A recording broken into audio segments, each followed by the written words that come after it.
My topic today, I'm going to call Option B. This is not my title, it's the title of a famous book written by Sheryl Sandberg. Now, for those of you who do not know, Sheryl Sandberg is the CFO of Facebook. She's a very, very powerful woman. She's a billionaire. She's Mark Zuckerberg's right-hand person. She's helped build Facebook, and she's very, very well known. And she wrote a book before 2015, maybe in the early 2000s, called Lean In. I thought it was a good book. I could identify being a working mother myself, but it actually got a lot of criticism because a big theme of her book is that women should lean in, and if they get opportunities at work, they should take them. And the criticism came because Sheryl Sandberg had it all. She was young, she was rich, she is beautiful. She had a wonderful Jewish husband, David Goldberg, two beautiful children. And the criticism was, well, it's easy for her to lean in. It's easy for her to work because she has a stay-at-home father. Well, he was in business. He was part of a startup. I think he was in Monkey Survey. And also they could afford whoever they wanted, a chef, a driver, a cleaner, a nanny. So there was a lot of criticism. Easy for you to say that when you have all the support, all this love around you, you've got this perfect life. Well, in 2015, her perfect life changed. She was on holiday in Mexico with her husband. He went to the gym, and while on the treadmill, he died of heart complications. He was 47 years old. So overnight, literally, or in minutes, her life changed completely. And the relevance of this is, it's a side track, is that no one ever has it perfect. And she was completely thrown by this and traumatized by this. And she then, with the help of a psychologist friend, wrote another book called Option B. And the theme of her second book is that you have option A in life. Her option was probably to grow old with David. And then along comes option B. David drops dead in Mexico, and she's a widow with two children. And her idea as she started healing was, if you've got option B, it's not what you want, but to use her language, she was going to kick the SH1T out of it. Now, that's a great sentiment. It's saying, I didn't really want this, but I'm going to give it my best. The other very good thing about her book is that she talks a lot about post-traumatic growth as opposed to post-traumatic stress. And it's true that there's a lot of stress, excuse the pun, on post-traumatic stress disorder. But really, it only afflicts 10% of the population. Most people who go through traumas, whether it's bushfires, floods, even losing people, actually experience what's called post-traumatic growth. And it's a pity that more of that isn't known. And therefore, her book really goes into that very thoroughly, what it is and how people are able to fall down. It's really what resilience is: fall down, and over time, pick yourself up and actually bounce back. And the word bounce means you can even go higher than you were before.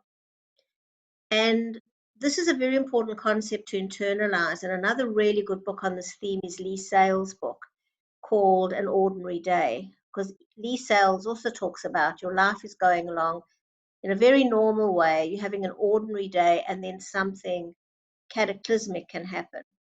And Lee Sales, she is a journalist on a very famous current affairs show every evening on the ABC, the 7:30 Report. And she has interviewed hundreds of people who have gone through these kind of events. So she interviews them for her book. And she asks them all, how did you recover? And I think that 9 out of 10 all said they experienced post-traumatic growth. So one of the people she interviews is the man who lost his wife and two children at the Port Arthur massacre in 1997. and what he went through, and how 20 years later he has rebuilt his life. Doesn't mean he doesn't, of course, feel pain, but it didn't decimate him. At some point, he was able to move forward with his life. These are major events that happen to people. And so she also taps into this post-traumatic growth and the ability that we human beings have to bounce back and to be stronger. So I think that Sheryl Sandberg's book is fabulous and I recommend it. But having said that, there's a part of me that hasn't always been comfortable with it, because the kind of thinking that this is option B and not option A is not really a Torah idea. It's not really a Jewish idea. Because what we're saying, if there's option A and option B, is this is how life's meant to be. That's option A. And if it doesn't work out, then we've got option B, and we've got to work very hard. And there's always this little sort of holding in tight there, gritting our teeth, trying to make option B okay. And that actually isn't what the Torah view is. The Torah view isn't that we're meant to grit our teeth and resign ourselves to something we don't really want. In Ethics of the Fathers, it says, who is a rich man? And the answer is a man who is satisfied with his lot. And I'm using the word man, it's the way it's written in the old ways. I know it's not PC, to mean who's the human being. Could be any gender, it's just a generic term. So please forgive me for using an old-fashioned generic term. So who is the rich man? The man who is happy with his lot. And the Talmud actually looks at that and also did some market research and asked, in the Talmud, 3 people are asked. So one of them was this millionaire, or probably in our day a billionaire. They asked him, who is a rich man? And he said, a man who's got 1,000 fields, 10,000 slaves, mills filled with so many tons of wheat. That is a rich man. They then went to Rabbi Akiva and they asked Rabbi Akiva, who at the time they asked him was extremely poor, sleeping on straw, and he had a wife, Rachel, who believed in him and who encouraged him to go and learn Torah. He was an ignoramus, and after 24 years, he became the leading Torah scholar. But at this point, he only had Rachel, and when they asked him who is a wealthy man, he said a man who's got a wife like Rachel. The third person they asked was somebody who had a gastric complaint. Maybe today we talk about it as Crohn's or irritable bowel. This person was asked who is a wealthy person, and he said someone who's got a toilet nearby. Now, these answers are really significant because each one said they were rich. They all said that what they had made them a wealthy person. The rich man had the fields, had the slaves, had the wheat, and went, yes, I'm wealthy. Rabbi Akiva had Rachel, and he was grateful and felt, I'm wealthy. And the guy with Crohn's had his toilet, and he felt blessed. So that's what it's meant to be. It wasn't that the guy with Crohn's went, look, I've got a toilet nearby, and that's good, and I'm grateful, and I thank Hashem every day, but really, I really wish I had the fields and the slaves. He was saying, I've got everything I need. And that's what it means when we say who is a wealthy person. It's a person who feels they've got everything that they need. Now, if you go back and you go, well, I don't have option A, but I've got option B, then you're not really saying I've got everything that I need. You say, well, I'm making the best of it, and it's good. And as she says, I'm kicking the guts out of it. I'm doing what I can to make this work. Actually, on a deep Torah level, that's not the correct way of seeing it. From a Jewish point of view, whatever Hashem sends us is plan A. It is exactly what we're meant to be going through at that time, and it's good for us. Now, we might think it's plan B, and we might not want it. We might say we want the fields and the riches. We might say we want something else, and we think that's what is good for us. And Hashem is saying, no, you can't have it. So to internalize that what Hashem wants for us is what we should want for ourselves is a very important principle. That if we think we know what's good for us and what we should be having, that's a very high form of arrogance. And it comes from pleasure seeking. Because we want, if you ask what people want, everyone's asking for riches and the perfect spouse and children who give us nachas and who are successful and the house with a picket fence. It's all about comfort and pleasure and status. Those are all the things we want. Now, the reality is that life does not work like that. And what Sheryl Sandberg had, and I'm glad she had, and I don't wish her any harm, and I'm not criticizing her as an individual. What she had was a dream life. But unfortunately, what happened for her, which happens to all of us to different degrees, is that sooner or later Hashem sends you a test. Now, what we are going through now, the coronavirus pandemic, is a good example of that. Our lives were going along. We were having, as Lee Sales would say, an ordinary day. Whatever you were doing in February or March, things were going along really as usual. We thought that was normal.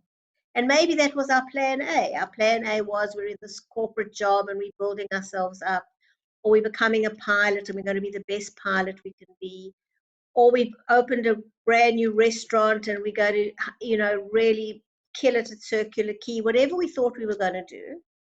And suddenly along comes Hashem with something that no one could plan for, something bigger than all of us, that all our science and technology couldn't cure in a minute.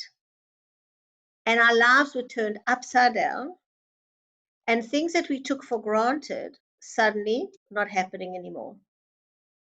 I'll give you two simple examples. They're very similar actually, but I run groups, and one of my groups, everybody in that group have adult children who live in Israel.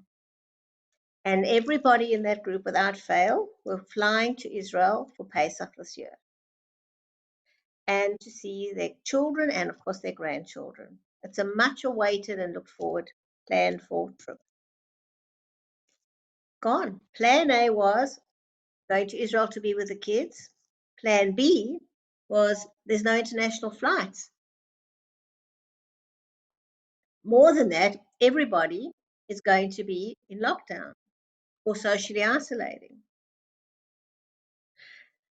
On a smaller scale, people who were in the hospitality industry or in travel, or people where travel was so much part of their lives and always thought it would be like that, gone. And we don't know when it's going to be reinstated and if it'll ever be reinstated in the same way. I must say, I personally have always loved going on cruises, but don't know. I'm going to be thinking about it very carefully now. I hear the word cruise being a petri dish again. Each time I hear it, it's changed the way that I see things. So we're going to change. We're going to come out of this differently. But plan A might have been that every year I wanted to go on a cruise.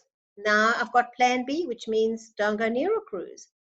So this is actually life. And it's not about being shocked and going, oh, this shouldn't be happening and this is terrible. It's more about going, life is constantly changing. And as humans, we need to constantly adapt. A lot of people misunderstood, not that I am an evolutionist, but Darwin, people think it's survival of the fittest, but actually it's about the adaptation of the species. It's one thing I'm happy to quote from Darwin, the ability to adapt. So we need to know that the way the world is constructed, that in his wisdom, Hashem has created a world where we are not going to have comfort all the time. We are very lucky when we have comfort, we should enjoy it. But we're also lucky when we don't have comfort because there are always benefits that come out of it. And they're both equal. One isn't better than the other. We need to get out of our minds that plan A is good and plan B is second fiddle. In our minds, there's a plan A and plan B. But in fact, from the Torah point of view, in terms of our souls, there's only one plan. It's that Hashem sends our soul down into this world, into our particular body, into our particular family, with our particular brains and our particular looks and our particular bank balance and all the things that we have, and we have got a job to do. And in order for us to grow and develop, Hashem sends us tests. Now, sometimes it's a global test. We're all going through it. But even as we're all going through it, we're all going through it differently. Because of our differences, some people are actually flourishing. Zoom is flourishing. They've never been busier. Qantas is struggling and needs a government bailout. So we're all going through the pandemic, but the way we experience it is different. But then we also have individual challenges. So if you're an absolute extrovert and you love being around people and suddenly you're isolated at home with one person, that can be a really big struggle. But if you don't love socializing that much, you might be loving the quarantine. And in fact, I've had a few people who've said to me, what's wrong with me? I'm actually loving not having to go out and run around, just loving being at home with my family. So on that level, we're all different. So if you think about it, a lot that we learn from are the stories in the Torah. And one of the main proponents of the Torah, my protagonist, is Avraham Avinu, Abraham. And we say that Abraham went through 10 tests. Most people know the final test, which was he was asked to go and slaughter his son Isaac, which didn't happen in the end, but he got up early in the morning to fulfill that request. But there were lots of tests along the way. He was thrown into a fiery furnace. He nearly drowned in a river. He fought various wars. They went down to Egypt in a famine. Sarah was abducted by the king. There were lots of things that happened to him. He didn't have a simple life. None of our forefathers or foremothers had easy lives. And the question is asked, why did Abraham have those tests? Surely God knew who Abraham was. And one of the answers is, yes, God knows who we are. But when he put Abraham through those tests, Abraham discovered who Abraham was. So we have the opportunity now to discover who we are. We've got this test, and we have the opportunity to think about, are we adaptable? Can we see this as plan A, that this is good for us, and see all the good that can come out of it, all the parts of ourselves that we can develop? Now, it doesn't mean that it's going to be easy. It's a bit like physical fitness. For some of us, physical fitness is not so easy. I know some people just love it and run in the morning at 5 a.m. And for other people, it's more of a struggle. But for anyone preparing for a marathon, it's always tough. You've got to put in a lot of training. You've got to put in a lot of hours. You've got to push yourself. It's really a lot of sweat and hard work. And that is a metaphor for life, for success, is there's always sweat and hard work. We can chug along a while, and then Hashem sends us a marathon, and we have to push. So we're in that phase now of actually pushing through, making us able to cope with this marathon. Now, what does that mean? It means that emotionally, we are resilient and we are able to still behave in an elevated way. Now, one of the things that acceptance and commitment therapy is based on is this idea that pursuing happiness is a trap, and that what we rather want to pursue is a rich and fulfilling life. We can't always avoid pain. And in fact, what I'm saying, given Abraham and all the stories I've been mentioning to you, it seems like no one avoids pain. So the question is, how do we live with our pain?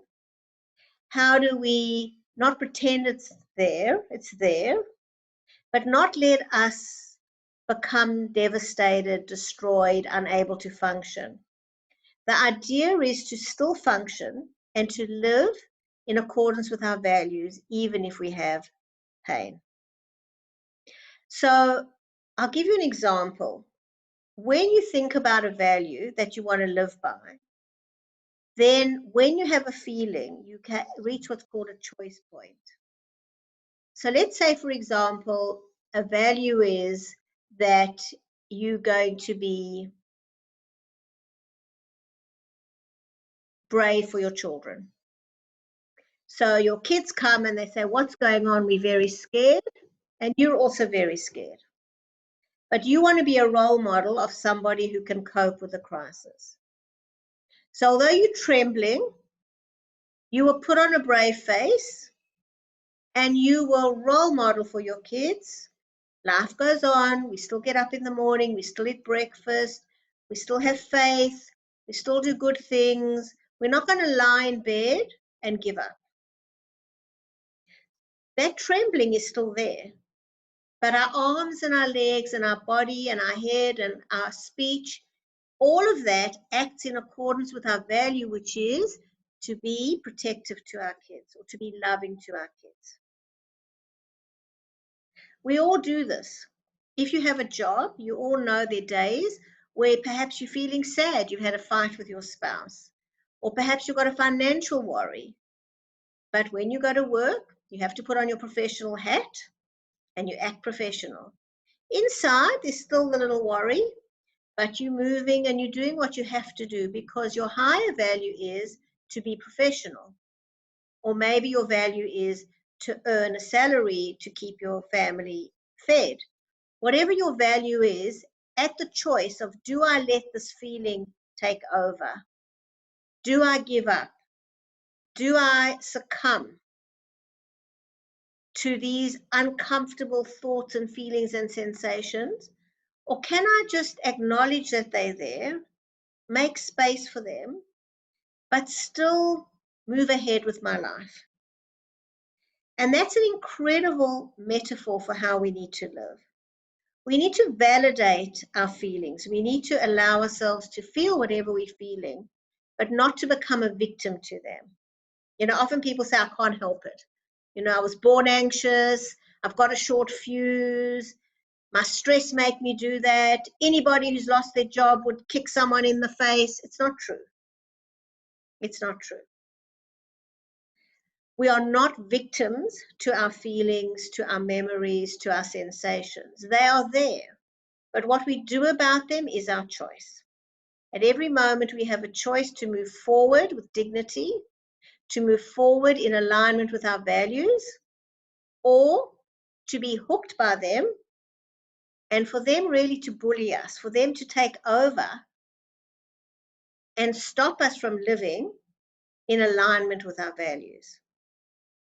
So if you have an area that you're struggling with, just take a minute and think about what is your highest value. For example, if you're finding being cooped up at home, you're very irritable and snappy with your children, then just take a minute and think about what are your highest values with your children.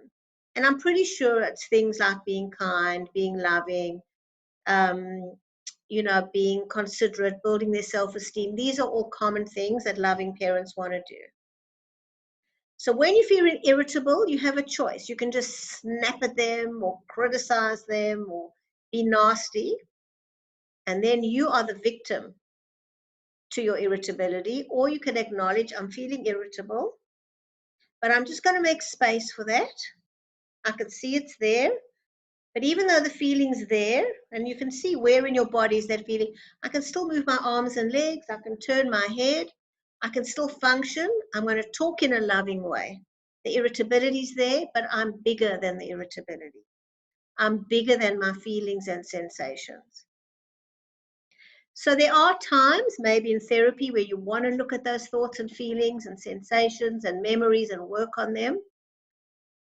But most of the time, it's about learning to function with discomfort, but not that you're being swamped, not that you, as I said, you're resigned and you're not enjoying it. It's part of the human condition. It's part of the human condition to keep going. You know, sometimes we're a little bit hungry, but it's no time to eat, and we keep going. It's a little bit uncomfortable, but a few hours later we go, actually, that wasn't so bad. So think about what your values are. Think about what it is that you want to achieve at home. A lot of people talk about Shalom Bayit to me. It's about peace in the home. It's about creating a loving environment. It's about self-care. Self-care is a very important one. Are you taking time out, even if it's half an hour on your bed, so that you can also look after yourself? Or if you stay up all night, is that really good for you? Every minute of the day, you have choice of where you're going to go, which is the direction that you're going to go. Obviously, I'm just talking about this in a very overall way. One has to sometimes work through it in a deep way if there's something that you keep repeating. Like if you keep getting angry with someone in your family, sometimes you actually have to work with someone to actually move past that. But even working with someone, a therapist, means that your value to solve that, your value to live a more elevated life, is going to be fulfilled. So to summarize, there is no option B. There's only one option, and it's a good option. Hashem has sent you a life story full of challenges. He's also sent the world a life story full of challenges, and the two intersect. We're all part of the world, and we're all individual. And those challenges aren't bad, and they're not a punishment, and they're not to destroy us. Those challenges are to help us grow, for us to identify our strengths as human beings. And human beings have a godly soul. And we feel so much better when we behave in an elevated way. And an elevated way means that we act in alignment with our values. So no matter what you're going through now, and I hope it's nothing too terrible, but whether it's a job loss, or whether it's living in limited space, or whether it's uncertainty, these are everyday problems that you do have to deal with. And problem solving is important. But at all times, when you make a decision of how to problem solve, keep your value system in mind. Do you want to go down a ruthless path, or do you want to go around a considerate path? How do you want to be in the world? And when you act in alignment with your values, no matter what is going on outside, you can feel fulfilled. You can feel that your life is rich and blessed and fulfilled because you're actually in tune with your inner self. And if you ever feel that your feelings are getting the better of you, then just take a moment to step back and observe your feelings and be aware that there's a part of you that can observe your feelings. They're not the whole of you. And there will always be a point at which you are bigger than your feelings and you can make space for them and sit with them.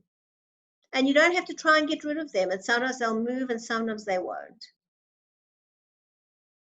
But give up the idea of a happiness trap. Give up the idea that you've got to be happy and we've got to have option A. Life isn't like that. And there's so many lessons one can learn from this pandemic. And one of them is that you can be having an ordinary day and Hashem can turn the world upside down. Nothing is certain. But what we can always choose, even though life is uncertain, is how we behave. And the way we choose that is being guided by our deepest values. So I wish everybody strength during this time and to really focus on personal growth. I know Scott Morrison keeps talking about coming out on the other side. We want to come out on the other side stronger and better and more resilient. We want to come out, I'm not saying we have post-traumatic stress, but with post-traumatic growth. We want to come out having grown. And then we will see that everything we've gone through has actually been for the good. Thank you.